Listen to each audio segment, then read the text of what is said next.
Welcome, ladies and gentlemen, to Truth on the Tracks. I'm Brandon Turbeville, your host. Tonight is December the 12th, 2016, and we have a lot of news to discuss tonight. Some good news, some bad news, some in-between news. Of course, the Syrian situation is going to be on the top of our list tonight, so we're going to get to that. Before we do, though, I want to remind you to catch Truth on the Tracks here every Monday night at 9 p.m. Eastern Standard Time at ucy.tv. The show is rebroadcast throughout the week, and we're looking for some others to pick up the show and rebroadcast that on their networks as well. So be on the lookout for that in the near future. If you want to keep track of my work, go to activistpost.com, naturalblaze.com, eraofwisdom.org, and, of course, BrandonTurbeville.com. That is the website where I repost all of my articles, all of the YouTube videos, all of the interviews, and the books are available there as well. Now, I should take this opportunity to announce that a new book is forthcoming. Hopefully be out by Christmas is what we're hoping. We'll see. That might not be possible given all of the logistics, but we will see, and we certainly hope that it's out for the holiday gift-giving season, but we definitely hope it's out by the end of 2016. It is, of course, about the Syrian crisis. It's a little bit different than the Road to Damascus book. This book is going to take you, again, from the beginning to the end and show you how we got there and show you all or most of the strategic players. So there'll be a section that talks about the beginning, the Arab Spring, etc. There will be a section that talks about, it will talk about Russia, about Iran, about Israel, about NATO, etc. It's going to explain the players. It's going to explain what they're doing in Syria and why and the reasons that they're there. And, of course, this book will also contain pictures from my trip to the Middle East, and it will contain pictures from other individuals that took them as well. So you'll get a lot of material for your money when it comes out. It's going to be a lot cheaper than the other book as well. It's going to be It's going to be around, I think, 350 pages so far, if not more. And it's going to be in a more affordable format than the previous book on Syria, since the publishing has changed hands. Now, I will keep you updated on that as we move forward. But tonight, let's start with the big news. The big news is Aleppo. The Syrian military is now in control of about 83% of East Aleppo, of what was a couple of weeks ago, or maybe a month ago, should we say, ISIS territory, Free Syrian Army territory, basically Western-backed jihadist territory. The Syrian military now controls up to 83% of East Aleppo. Now, Iranian media is actually putting that at around 90%, but I think we'll go with the 83 just to avoid being too positive about this. So what does this mean? This means that Aleppo is about to be liberated. The largest city in Syria, the city that's been at the center of so much controversy and so much debate and so much horror over the last 5 years, is about to be liberated by the Syrian military. Suck it, Obama. Suck it, Joe Biden and Hillary Clinton. You're losing. You're losing in Syria. This is the death knell for the war on Syria. They're going to take over Aleppo. They'll move on, surrounding the areas around Damascus. And then it's just mopping up monkeys in the desert. It's not a problem after that. The bad news, of course, is the ISIS assault on Palmyra. This is, of course, making news in the West because it's good news for the terrorist supporters of the corporate media, and and the American position on this, because ISIS, there was we'll get into the details. ISIS has essentially recaptured most of Palmyra, and there's now conflicting news, right? Some sources are saying that the Syrian military has recaptured Palmyra, repelled the terrorist attacks there, and other sources are saying that ISIS is now in control of virtually the entire city. It's very difficult because there's a very dense fog over the area right now. We don't quite know what is happening on the ground. We can't call it either way, but what I will say is that let's say that the worst happens, that ISIS is in control of Palmyra. What does this mean? This, of course, would be a psychological defeat for the Syrian military, for the pro-Syria forces. But it's just psychological. It's just psychological. Palmyra has no strategic significance. It's an archaeological, historical site, and it represented the liberation of Palmyra, represented one of the biggest psychological victories in the war. But strategically, it's not that significant. This is why the Syrian military pushed so hard to get Palmyra, not because it actually meant anything in terms of military strategy, but because it garnered the attention worldwide and showed that the Syrian military was for real and that they were pushing the terrorists back and that they had momentum on their side. Now, if the terrorists take over Palmyra, you're going to see browbeating about how the terrorists have fought back the Syrian military yet again. There's no end in sight to the war. But what do you think is going to happen when Aleppo falls, when Aleppo is liberated? That's a bigger psychological victory. Who cares about Palmyra after that? We can come back around and get Palmyra later after we take out these strategic sites. I think that's what the Syrian military is looking at. So let's take a look at that. Basically, what happened is all this news about Palmyra. In the last 48 hours, there was this dense, almost impenetrable fog that had enveloped the area of Palmyra, which is in the eastern province or the eastern parts of the Homs province. And apparently the ISIS rodents used the fog, the cover of the fog, to launch this last-ditch offensive against the army. The goal here is not only the psychological victory, but also reclaiming the oil and gas fields in the area, which is right around Palmyra. And they need that not only to support their activities, but also to support their military ventures. The loss of these fields, of course, was a disaster to them, but also in Turkey, who was buying that oil, they were very unhappy about it. But apparently we had around nearly 4,000 terrorists. Some reports, Syrian Perspective is saying that most of them came from Iraq.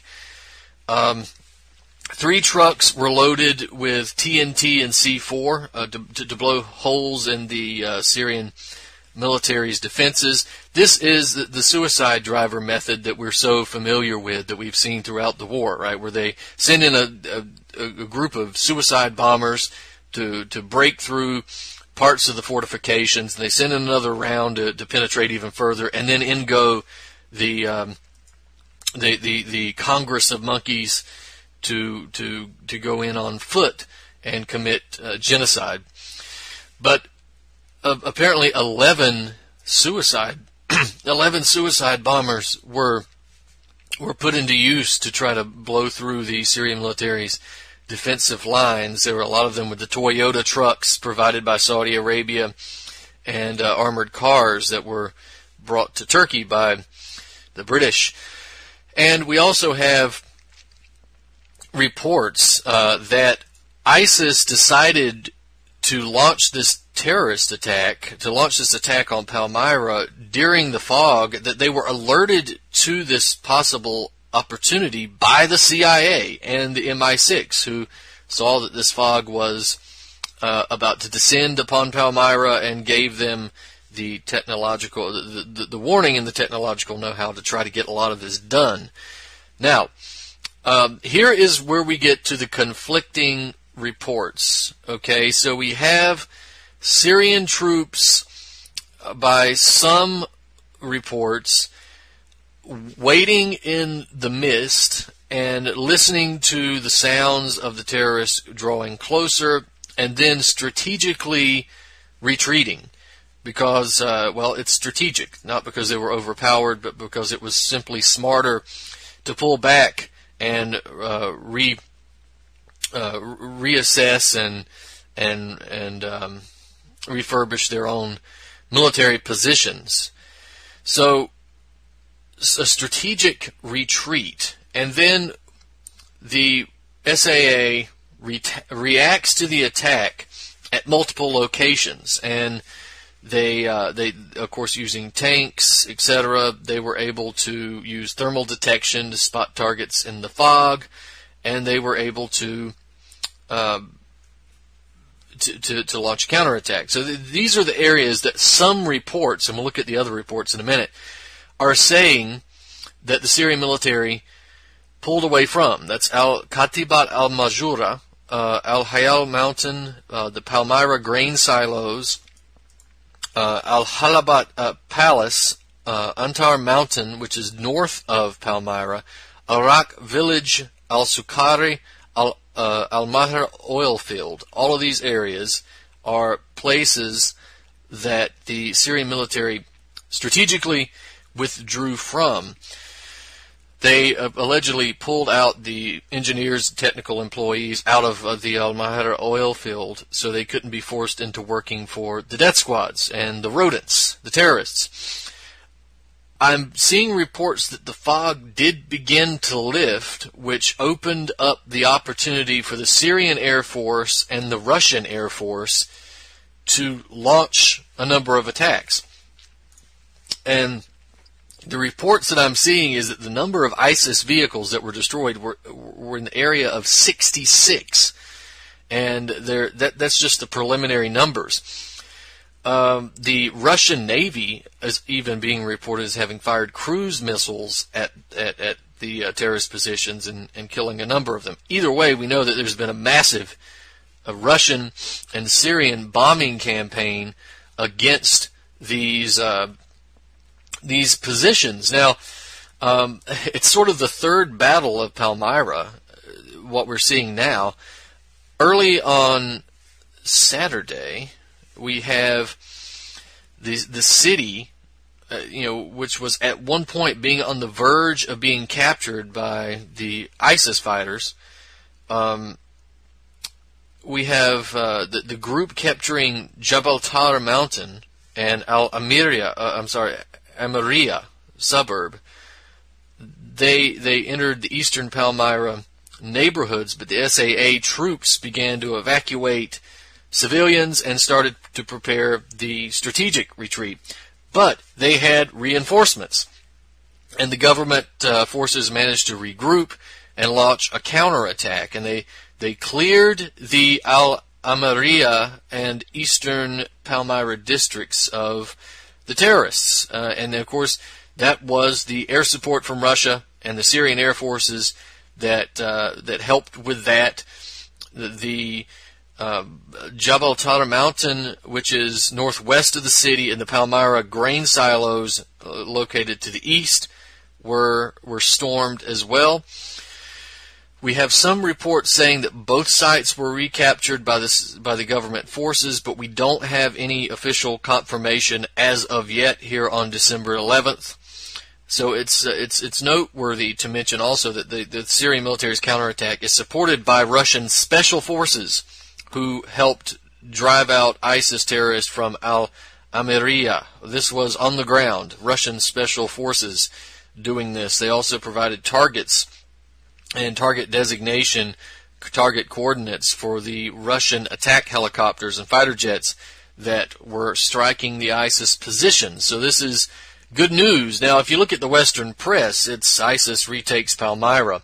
So we'll see if that's the case. But it looks like not a total defeat in Palmyra. That maybe there's the loss of a couple areas within the city, a couple of the grain silos and maybe one of the other districts, but it's not a total loss, as we thought maybe at the beginning. But only time will tell. And again, perhaps by the time you hear this, that we'll have more information, because the news is changing on this particular battle as we go along. Now let's look at Aleppo. We have Akhtarin, right? This village. The Syrian Air Force conducted multiple sorties aimed at al-Nusra, Al-Qaeda, operating inside the village and allegedly protected by the Turks. These bombings took place over a couple of days. Wednesday and Thursday killed about 37 of these terrorists who are formally a part of the Turks' Operation Euphrates Shield. So in other words, the moderate rebels that just multiply and multiply, but you never actually see. In that village, the Turkish army and the MIT, the Turkey's CIA, they were setting up a command and control center to be protected by Al-Qaeda, and there were no anti-aircraft missiles that were fired at the Russian jets, obviously, and at the Syrian jets, and these command and control centers were destroyed. Now, in Aleppo, in the central old city, we have the Syrian army attacking from the ophthalmological hospital and attacking west to the citadel, and then north of the citadel. So whole areas liberated by the Syrian military being combed for IEDs and mines. There's still heavy fighting going on in pockets inside the old city. These pockets, I think, Karm al-Jabal, al-Hazah, al-Farafira, Agur, Jub al-Kuba, Karlak, Ibn Yaqub, Khan Prison, and al-Bayadha. All of these areas, of course, were previously liberated, but then after having been liberated, these are where the terrorists seem to be coming from. Now we have the Hanunu military barracks, which was liberated 2 days ago, but that creates a continuous corridor that's controlled by the Syrian military all the way to the citadel and all the way to the Bab al-Hadid road north of the citadel. We also have the Bab al-Nairab neighborhood. The whole neighborhood was liberated. I think over 40 terrorists being arrested there. We have good reports coming from Karam Hamad and al-Balura, which is close to Al-Marja, in the Great Mosque, Old Justice Building, etc., that they are about to fall. Al-Khalasa, Bab al-Makam, al-Firdaus, Karam al-Dada have these areas not totally fully liberated yet, but the reports are that most of the terrorists have been dealt with in these areas. According to the Russian press, 10,500 citizens have left East Aleppo in the last 48 hours, possibly even more than that. This is something that disproves the official Western positions on Syria to begin with, right? If Assad was so bad, if his forces were maiming and killing innocent civilians left and right, then why would these civilians flee these alleged moderate rebels and their neighborhoods to the government-held areas? Why do they constantly flee to the government? Why wouldn't they flee to the rebels? So there is that. Now, in Damascus, we are seeing Jaish al-Islam in the Ghouta. It looks like the attack by Jaish al-Islam on the Syrian army positions basically just provoked the Syrian military into a counterattack with aircraft and rockets and mortars, and they essentially annihilated the attackers, right? Jaish al-Islam. The Syrian Air Force, of course, has been bombing Harasta, Al-Marj, and Douma, with the terrorists apparently screaming and whining into their cell phones to get some help, but that help doesn't seem to be coming.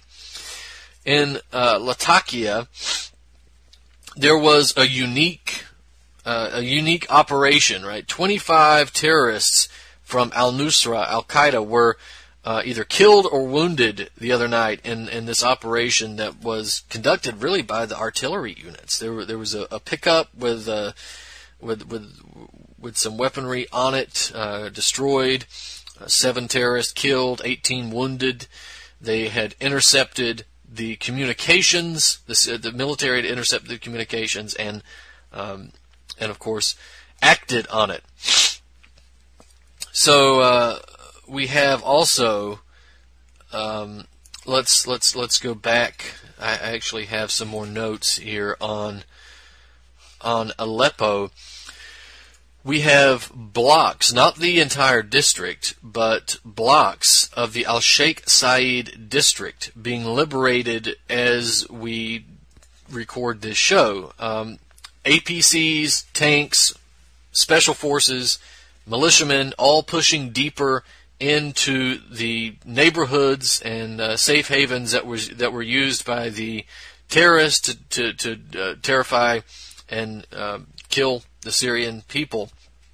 The terrorists are now firing grad rockets into areas controlled by the government in the western sector, trying to kill as many civilians as they can before they are taken out themselves. Thankfully, no, there is no ceasefire in East Aleppo. The Canadians, the treacherous Canadians with Mr. Trudeau, I guess we see the the reason behind this guy crying on television. If anybody hasn't seen the photographs and the footage of Justin Trudeau, I think I may have said his name wrong a second ago.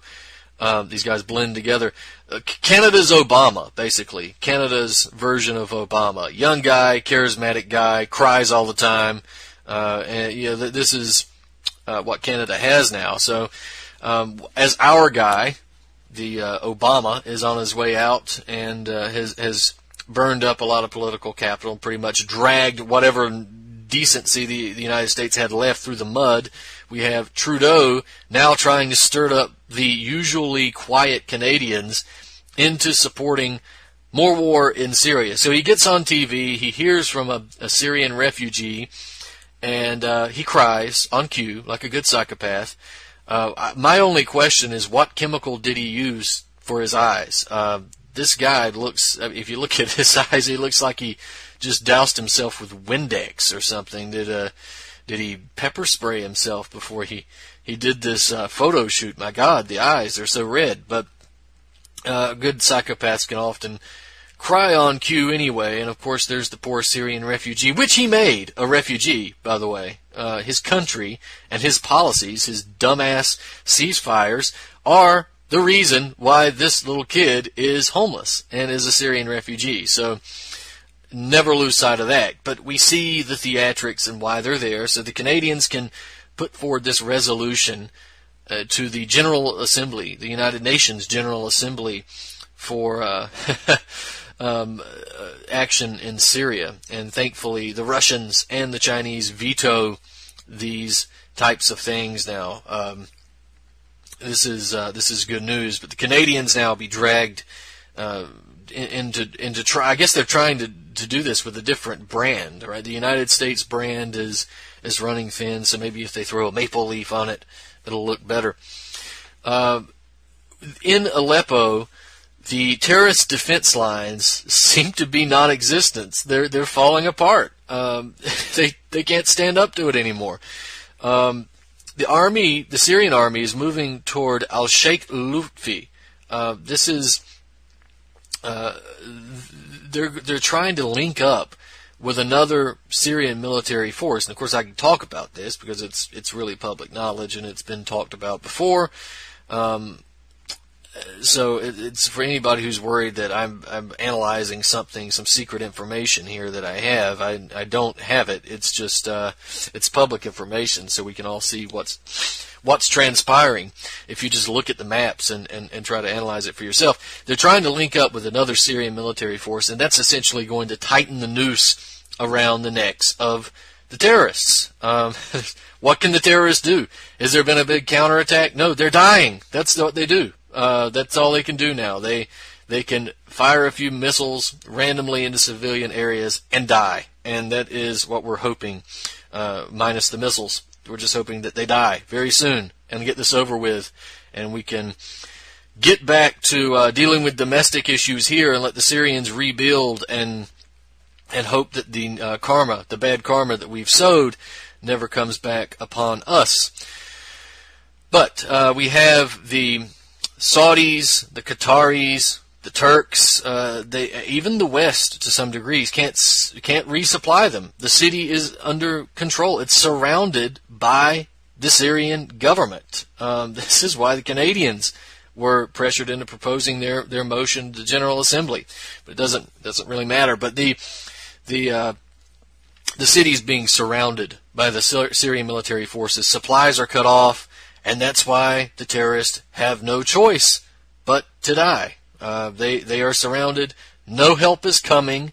If any of my terrorist trolls are listening to the broadcast to troll as you do, then know that your days are numbered, my friends. And I take great pleasure in bringing that news to you. It's time for some good news. Things are turning around. Now, that doesn't mean that things can't turn around for the worse, because God knows when the Anglo-American establishment is losing, they will lash out and do very rash things.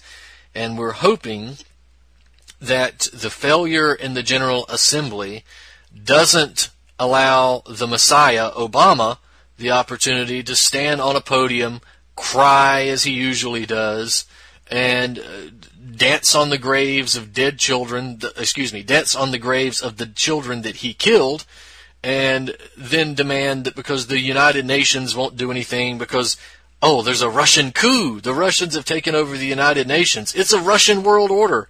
The United States has to resist the terrorist Russians, the communist Russians, the whatever Russians, the scary ones, the Donald Trump supporting Russians, and we have to go in and act unilaterally in the name of democracy and freedom and kill a bunch of babies, as we have done for decades. We're hoping that doesn't take place, but as we get closer to the holidays, there is the danger of this happening, because Christmas Eve, Christmas Day, New Year's, of course, New Year's Eve, New Year's Day, when people are generally too drunk to function, these types of things tend to take place. Announcements are made, etc., and it's incredibly dangerous. The Obama administration has, I believe, only maybe 30 days. I don't have the ability to do the math in my head right now, but they have around 30 days left. A lot can be done in 30 days. Of course, we see the CIA now saying that Donald Trump, that the Russians were involved in the American elections and that they helped get Donald Trump elected. Wow. Anybody who listens to this, the CIA can obviously be trusted, right? If the CIA says that the Russians were involved in American elections, well, that's case closed. They were involved in American elections, and Iraq had weapons of mass destruction, right? We're still waiting on that. But the Russians, of course, allegedly helped the Trump victory because of fake news. If the Russians weren't hacking all the polls, remember, according to Hillary Clinton supporters and Obama idiots, vote fraud doesn't exist. It's impossible, except when Trump wins, and then it's the order of the day. When Clinton was being accused of vote fraud, the Clintonistas and the Obama idiots would say, there's no such thing as vote fraud. It's incredibly rare. This is not something that happens in the United States. We're clean. This is something that happens in other countries, except that they claimed that the 2000 elections were vote fraud. And of course, now that Trump is the elected president, they are claiming vote fraud yet again. And then Hillary Stein, the big sellout, is out working for Hillary again. So we'll keep up on that. These are not the types of things we're going to spend too much time on, or we'll just go down the rabbit hole of the Trump Clinton foolishness, and we're going to try to avoid that. Now, the Syrian military, I'm going to go back to Syria. The Syrian military has carried out a surprise offensive in the western countryside of the Dara Governorate on Saturday. They targeted the rebel-held territory between the Old Damascus-Dara Highway. They were led by the 5th and 9th Armored Divisions, and the army stormed the rebel defenses there inside the town of Al-Faqih, or Faqih. It had a series of intense clashes that lasted there for a number of hours. According to the field correspondent in Damascus for Al-Masdar News, the Syrian army captured the town of Faqih after seizing its farms earlier in the day. So now they've got the town, apparently, and they are advancing on nearby villages of Ithriya and Burqa, which are directly west of Faqih and its farms. So they're moving west from Dara. And again, more good news. We have a couple of other operations that I want to mention here. The week after the last militant left left Al-Tal, this is rural Damascus, by the way. The Syrian military has officially entered Al-Tal, and that was once under jihadist control. Due to a deal, the militants were able to leave. They were greeted, the Syrian military was greeted by hundreds of civilians who were happy that the government had finally arrived back. They reopened the road leading from Al-Tal to the suburb to the Syrian capital, Damascus. It was the last suburb west of Damascus that was under terrorist control. And it was one of the biggest roadblocks for the Syrian army in the area. A lot of civilians had left Al-Tal during the war, and they've been encouraged to return to their homes now. Army checkpoints have been placed all around the suburb to make sure that the residents are safe. People are apparently moving back in now, so that's good. That's going to open up yet another vein and artery for the Syrian military. Now, this is funny. The Syrian so-called opposition is now stating that it's willing to resume negotiations with the Syrian government without preconditions, and this is coming from the French foreign minister. He said that after talks between Western powers and the so-called opposition representatives in Paris on Saturday, the hotel rats that live on taxpayer money, and they live in nice hotels. Nice work if you can get it. You just draw out the negotiations and live in luxury hotels for months or years now for most of these guys. We have Jean-Marc Ayrault saying that we, quote, "We need to tie down the conditions for a genuine political transition, and negotiations must resume on a clear basis within the framework of the UN resolution," end quote. No, we don't need to do any of those things. We don't need a political transition. We need the military to go in and kill every single rat that's left in these areas. Negotiations? Well, let's take the American line. There will be no negotiations with terrorists. Shut up, France. Deal with your own internal issues. You're a banana republic. Your country is caving in on itself. Please, leave Syria alone. Focus on France, and what little bit of French you have left in you. Should focus on that as opposed to other countries. Now, we want to mention something in Iraq also. I want to talk about that. There's more information here. I don't want to spend the whole show going down the road of just talking about various battles, but we have a lot of victories here. A lot of victories here in Syria recently. And again, don't let the Palmyra thing overshadow it. We don't even fully know. What's happening on the ground. So we'll keep taking a look at that and carrying that that information to you. Now we have an announcement by the U.S. Secretary of Defense Ash Carter. You gotta love these names of these people, as if they're just normal guys with nicknames. Ash Carter. I wonder if they're going to call him Ash Carter because that's all that's going to be left of the world after he's finished, right? Ash, because he's provoking the third world war with a nuclear power. Great job, jackass. That's what the rest of the world really wants: democracy and freedom at the end of a nuclear bomb. Congratulations. But anyway, he goes to a conference in Bahrain in the Middle East. The conference is on the Middle East security. And he announces that the United States will be sending more troops to the Middle East. In fact, more troops to Syria, 200 military personnel to help capture Raqqa in Syria.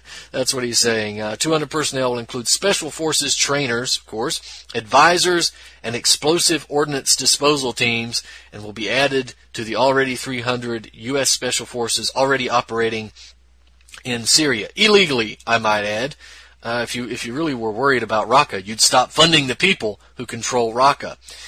This is what we have Carter saying, as cited by Reuters. He says, quote, "These uniquely skilled operators will join the 300 U.S. Special Operations Forces already in Syria to continue organizing, training, equipping, and otherwise enabling capable, motivated local forces, terrorists, to take the fight to ISIL," meaning not really, meaning we'll have special operations forces who pretend to fight ISIS, but actually just seize control, change names, and then claim that the Syrian government can't bomb them because they're moderates. He says that Obama approved the additional troops last week. Well, I'm sure Obama did approve it from his bedroom in his boxers watching ESPN and reading over his kill list with the Kellogg's in the morning. So we have in Iraq bit of a tragedy, but not altogether surprising. We have an Iraqi army military source telling Sputnik Arabic that 90 Iraqi soldiers and 100 Iraqi soldiers were wounded, 90 Iraqi soldiers killed, and 100 wounded by the U.S. Air Force in Mosul. The Iraqi forces in Mosul are currently fighting ISIS. It's a major battle. It would deal a major blow to the ISIS forces if Mosul falls. According to Fact in Iraq news portal, the airstrike damaged the Iraqi military hardware, and the troops had to retreat from the area. This happened on Friday. It targeted an armored division. It destroyed 8 infantry fighting vehicles, 4 Humvee military trucks. That's a devastating blow to the Iraqi military, which is struggling anyway. This is one hell of a military attack on the people who are supposed to be your allies, the people who are supposed to be fighting ISIS. The U.S. bombed them. Again, is this another mistake? Are we really to believe that the United States military is so bloody incompetent that it accidentally strikes the Syrian military and that it accidentally strikes the Iraqi military who are in the process of fighting ISIS? Nobody believes that our military is that incompetent. These were direct orders to bomb these areas, and we know that. Now, let's take a quick journey over to Yemen, where we have the Ansar Allah movement, the Houthis launching Zilzal-2 surface-to-surface missiles on Saudi army gathering points in Mafruk al-Jawf area. These guys, they are tearing the Saudis up there. We don't have any information as to how many casualties among the Saudi ranks, but it could be costly for the Syrian military. This is something that the that the Saudis, I don't think, expected, but they are really being shown to be the paper tigers that they are. Now, I want to mention John Kerry, Horseface John Kerry. He says that the U.S. and Russian officials were going to meet on Saturday in a bid to stop the Syrian city of Aleppo being absolutely, completely destroyed. This disgusting, horse-faced creep. How much? Only 30 days, please. And Kerry can hopefully be on the dustbin of history. Go join a neocon think tank somewhere and become irrelevant. The idea is that Kerry wants a ceasefire now that his terrorist pets are getting their asses kicked. And this is what the United States does. We've done this over and over and over. We've talked about it here on the show. The United States always calls for ceasefires whenever the terrorists start losing. So we all know what this is, right? They call for a ceasefire when the terrorists lose. When the terrorists win, there's no interest in ceasefires. Now, let's look at what's happening in Afghanistan, because there's news. The United States military is now announcing that it's going to deploy 2,300 soldiers to Afghanistan over winter. This is the U.S. president who ended the war in Afghanistan, who closed Guantanamo, who ended the war in Iraq, except he didn't do any of those things. He didn't close down Guantanamo in 8 years. He didn't end the Afghanistan war in 8 years. He didn't end the Iraqi war in 8 years. This guy is possibly one of the biggest failures as an American president that we've ever seen. So 1,500 soldiers are going to be sent, an additional 800 that's going to be deployed in support of a training mission which they're calling Operation Freedom Sentinel. Oh, these names. The Pentagon announced that on Thursday. They said, quote, "The deployment is part of a regular rotation of forces in support of Operation Freedom Sentinel, well-trained, well-led, and fully prepared for the challenges this mission will bring." Well, what are the challenges? You just go home, and it's so much easier. So this is another Obama promise to end the war in Afghanistan, but they're still there. But don't tell that to the Obama idiots who think that we live in paradise because we have a black president. A lot of good that did. Now, we have another news report. Speaking of Obama, the Obama administration now is granting waivers. The administration is ordering a waiver of restrictions on military aid for foreign forces and others in Syria that it deems is essential to the national security interests of the U.S. to allow exceptions from provisions in the 4 decades old Arms Export Control Act. So, a waiver of restrictions on military aid to foreign forces and others in Syria. Well, obviously he doesn't mean Syrian forces. They mean the rebels. Right? This is an open admission of, again, arming these animals.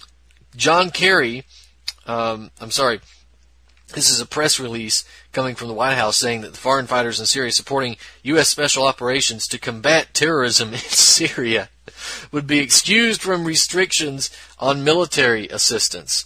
This is what Obama says in the presidential determination and waiver. Quote, "I hereby determine that the transaction encompassing the provision of defense articles and services to foreign forces, irregular forces, groups, or individuals engaged in supporting or facilitating ongoing U.S. military operations to counter terrorism in Syria is essential to the national security interests of the United States." End quote. The order delegates responsibility to the U.S. Secretary of State to work with and report to Congress on weapons export proposals requiring 15 days of notice before they are authorized.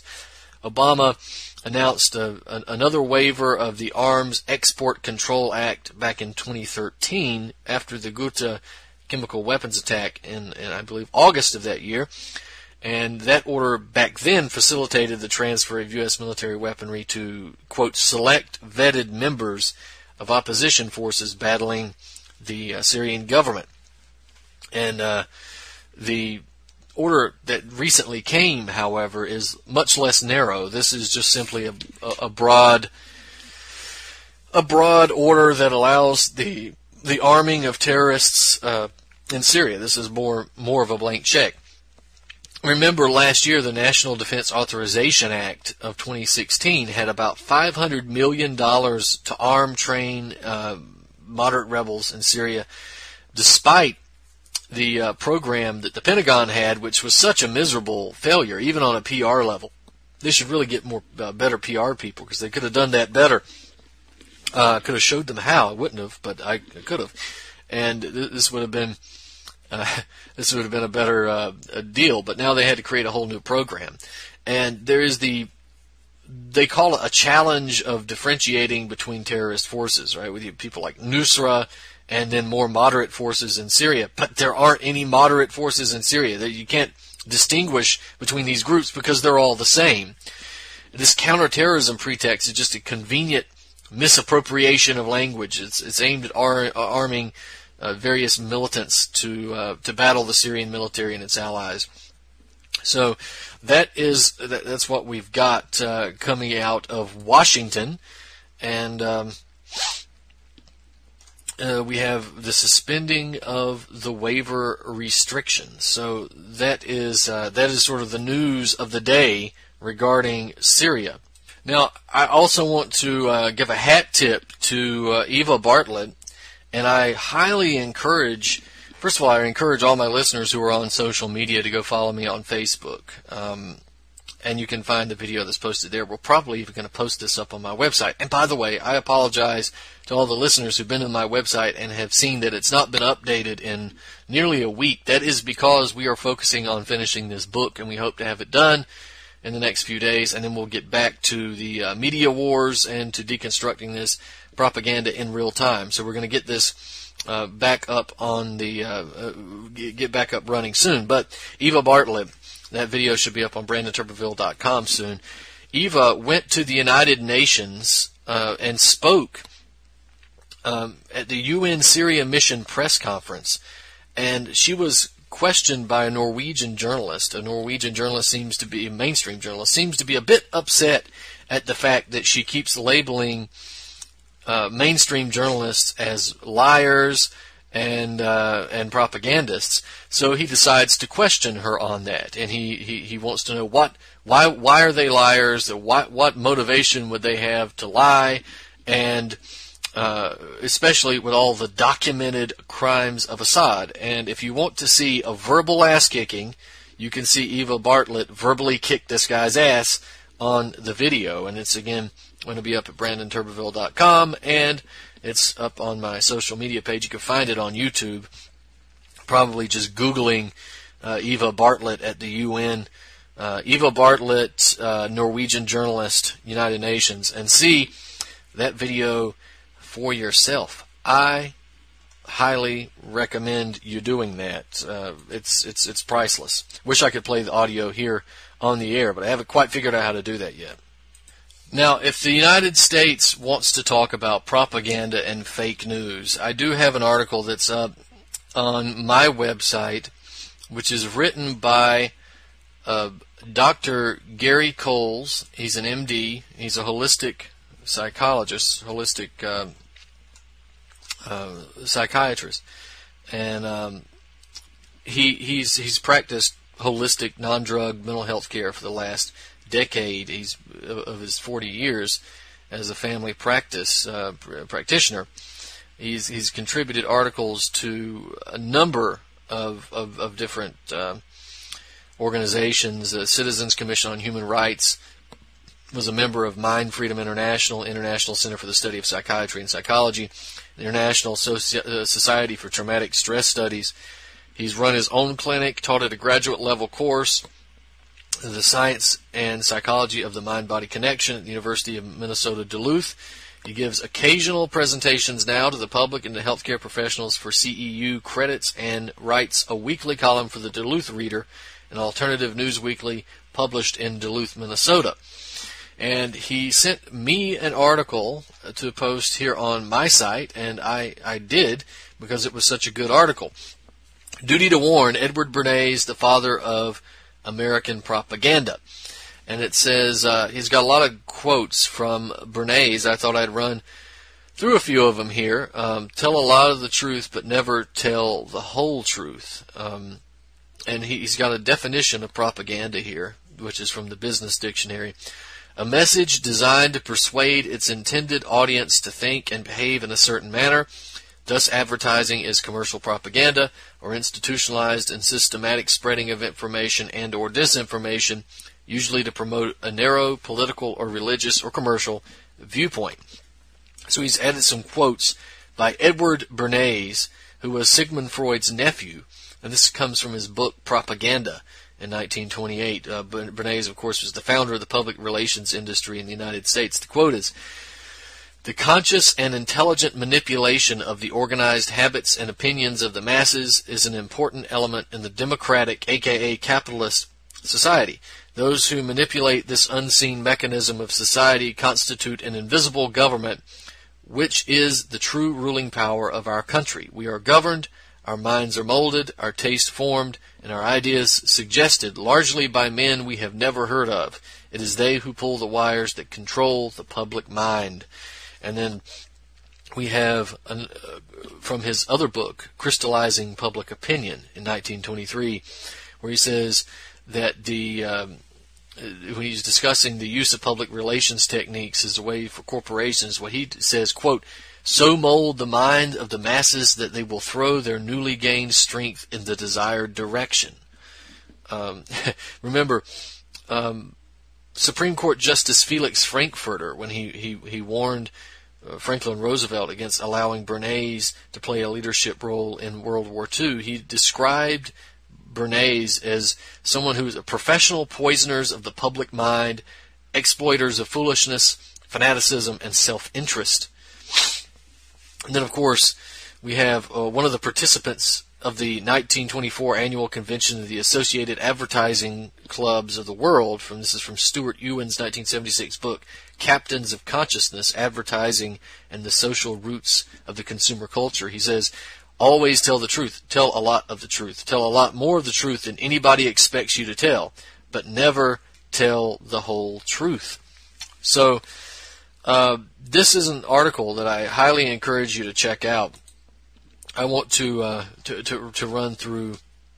Well, actually, I don't know if we're going to have time, but from the March 1947 issue of the Annals of the American Academy of Political and Social Science. This is Bernays. He says, quote, "The entire populations which were undisciplined or lacking in intellectual or definite moral principles were vulnerable to unconscious influence and thus susceptible to wanting things that they do not need. This is achieved by manipulating desires on an unconscious level. The central idea behind the engineering of consent is that the public or people should not be aware of the manipulation taking place." He writes, "If you can influence group leaders, either with or without their conscious cooperation, you automatically influence the group which they sway." So these were all interesting quotes. We have, of course, Mein Kampf, 1925, Adolf Hitler, but it was not until the First World War that it became evident what immense results could be obtained by a correct application of propaganda. And what he was referring to is reading Bernays' book, Crystallizing Public Opinion, in 1923. Another Hitler quote is, "Through clever and constant application of propaganda, people can be made to see paradise as hell, and also the other way around, to consider the most wretched sort of life as paradise." Hitler again, "The fascist state must not forget that all means must serve the ends. It must not let itself be confused by the drivel about so-called freedom of the press. It must make sure that the media is placed in the service of the state." And then we have Hitler from Mein Kampf again. "All this was inspired by the principle, which is quite true in itself, that in the big lie there is always a certain force of credibility. because the broad masses of a nation are always more easily corrupted in the deeper strata of their emotional nature than consciously or voluntarily, and thus in the primitive simplicity of their minds they more readily fall victims to the big lie than the small lie, since they themselves often tell small lies in little matters, but would be ashamed to resort to large-scale falsehoods. It would never come into their heads to fabricate colossal untruths, and they would not believe that others could have the impudence to distort the truth so infamously. Even though the facts which prove this to be so may be brought clearly to their minds, they will still doubt and waver and will continue to think that there may be some other explanation. For the grossly impudent lie always leaves traces behind it, even after it has been nailed down, a fact which is known to all expert liars in this world and to all who conspire together in the art of lying. And then his friend Joseph Goebbels, German Nazi minister of propaganda, public enlightenment, he says, quote, if you tell a lie big enough and keep repeating it, people will eventually come to believe it. The lie can be maintained only for such time as the state can shield the people from the political, economic, and or military consequences of the lie.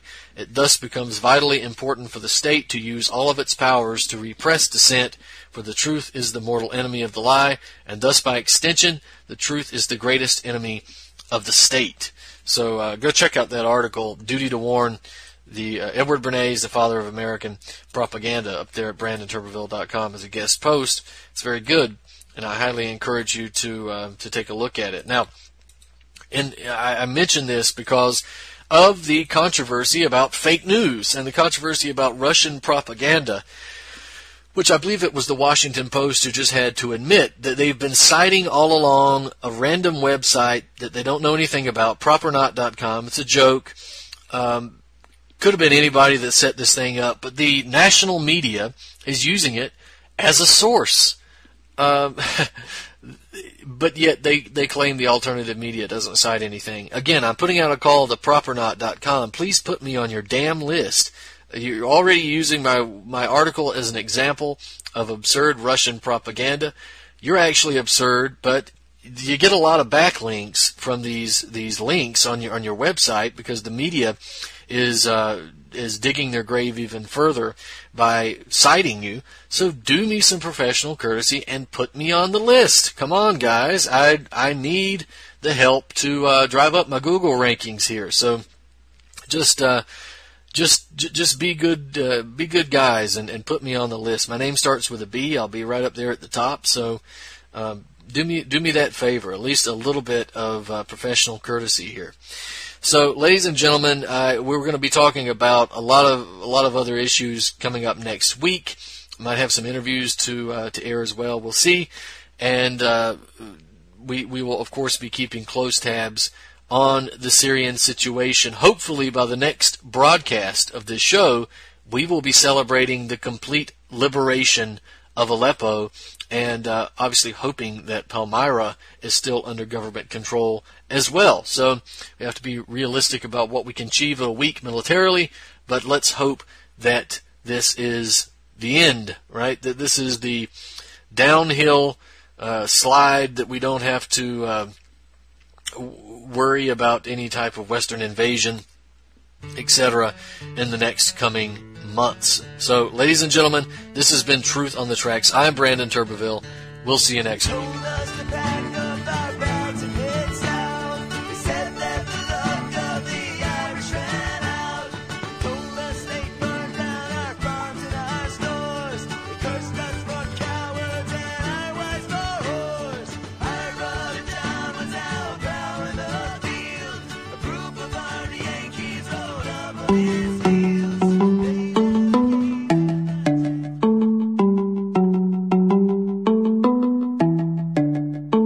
This is Ozzy Skateboard, and you're listening to UCY.TV.